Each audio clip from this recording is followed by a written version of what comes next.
शिंदेही उपमुख्यमंत्री पदाची शपथ घेतील। नक्कीच तर गेल्या काही दिवसांमध्ये शिंदेंची नाराजी अशा चर्चा सुरू होत्या। मात्र देवेंद्र फडणवीसांनी काल एकनाथ शिंदे यांची भेट घेतली।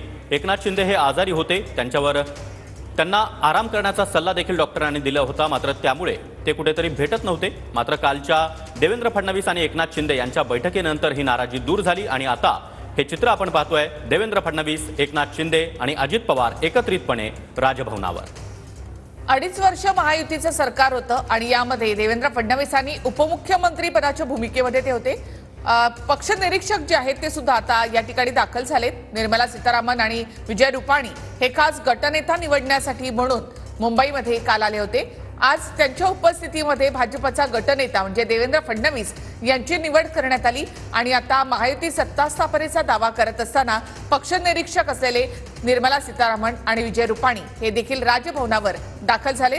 भाजपचे महासचिव विनोद तावडे हे देखील आता राजभवनावर दाखल झाले आहेत। तर भाजप आणि महायुतीचे सर्वच नेते आता राजभवनावर पोहोचले आहेत आणि आता प्रतीक्षा आहे ती राज्यपाल CP राधाकृष्णन यांची। राज्यपाल आल्यानंतर महायुतीकडून सत्ता स्थापनेचा दावा केला जाईल।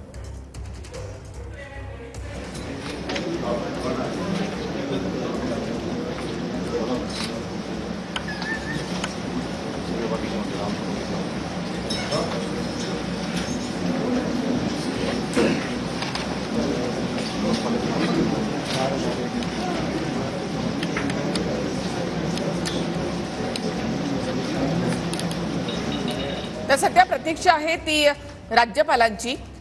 त्यानंतर महायुतीकडून सत्ता स्थापनेचा दावा या ठिकाणी केला जाणार आहे। पूर्ण 5 वर्ष महायुतीला आता सरकार चालवता येणार आहे। उद्या मुख्यमंत्री आणि 2 उपमुख्यमंत्री शपथ घेतील। पंतप्रधान नरेंद्र मोदी यांच्या उपस्थितीमध्ये हा शपथविधी सोहळा होणार आहे। त्याचबरोबर मुख्यमंत्री आणि उपमुख्यमंत्री यांच्यासोबत साधारणतः 20 मंत्री शपथ घेतील असंही म्हटलं जाते। सध्या महायुतीकडून सत्ता स्थापनेचा दावा केला जाणार आहे। 23 तारखेला निकाल लागला, मात्र त्यानंतर जवळपास 10-11 दिवस झालेले आहेत। त्यानंतर आता सत्ता स्थापनेचा दावा केला जात आहे। दरम्यान 23 नोव्हेंबरला ज्या दिवशी निकाल लागला त्या दिवशीच TV9 मराठीने खात्रीलायकपणे देवेंद्र फडणवीस हेच मुख्यमंत्री होतील अशी बातमी दिली होती आणि या बातमीवर अखेर शिक्कामोर्तब झालाय। कारण देवेंद्र फडणवीस यांची भाजपच्या गटनेतेपदी निवड करण्यात आलेली आहे आणि उद्या पंतप्रधान नरेंद्र मोदी यांच्या उपस्थितीमध्ये देवेंद्र फडणवीस हे शपथविधी घेणार आहेत। तर देवेंद्र फडणवीस मुख्यमंत्री आणि अजित पवार, एकनाथ शिंदे हे उपमुख्यमंत्री पदाची शपथ घेतील। उद्या आझाद मैदानावर हा होणारा शपथविधी सोहळा ऐतिहासिक असा असणार आहे असं भाजप नेत्यांकडून सांगितलं जात आहे। तर महायुतीकडून आता सत्ता स्थापनेचा दावा केला जाणार आहे। राज्यपालांची प्रतीक्षा। तर भाजपचे प्रमुख नेते जे आहेत ते सुद्धा आता राजभवनावर पोहोचलेले आहेत। तसंच शिंदेंच्या शिवसेनेमधले आणि राष्ट्रवादीचे नेते देखील सध्या राजभवनावर दाखल आहेत। या सगळ्यांच्या उपस्थितीमध्ये राज्यपालांकडे सत्ता स्थापनेचा दावा केला जातोय। उद्या मुख्यमंत्री आणि 2 उपमुख्यमंत्री शपथ घेणार आहेत। रोल बदललेले असतील। मुख्यमंत्री असलेले एकनाथ शिंदे इथे उपमुख्यमंत्र्याच्या भूमिकेत, तर उपमुख्यमंत्री असलेले देवेंद्र फडणवीस हे मुख्यमंत्र्यांच्या भूमिकेमध्ये असणार आहेत। पुढचं सरकार हे देवेंद्र फडणवीस यांच्या नेतृत्वामधलं सरकार असेल।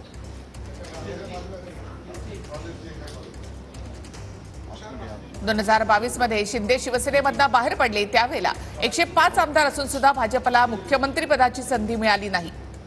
तब्बल 2.5 वर्ष वाट पाहिल्यानंतर आता भाजपचा मुख्यमंत्री बनणार आहे। म्हणजे 5 वर्षांनंतर भाजपचा मुख्यमंत्री महाराष्ट्रामध्ये असणार आहे। देवेंद्र फडणवीस यांनी मी पुन्हा येईन हा शब्द महाराष्ट्राला दिला होता आणि त्यांनी तो शब्द खरा करून दाखवलाय। नक्कीच आणि महत्त्वाची बाब म्हणजे या सर्व घडामोडींमध्ये देवेंद्र फडणवीस यांच्या नावाने काही विक्रम देखील नोंदवले गेलेले आहेत। कारण शरद पवारांनंतर 3 वेळा मुख्यमंत्री पदाची शपथ देवेंद्र फडणवीस घेतील। इतकंच नाही तर देवेंद्र फडणवीस यांच्या नेतृत्वामध्येच 2014 असेल, 19 असेल आणि आता 24 असेल भाजप 100 पेक्षा जास्त आमदार विजय करू शकली आहे। आणि महत्त्वाची बाब म्हणजे उपमुख्यमंत्री राहिलेला माणूस महाराष्ट्रामध्ये मुख्यमंत्री होत नाही, मात्र ही परंपरा देवेंद्र फडणवीसांनी मोडीत काढली आहे.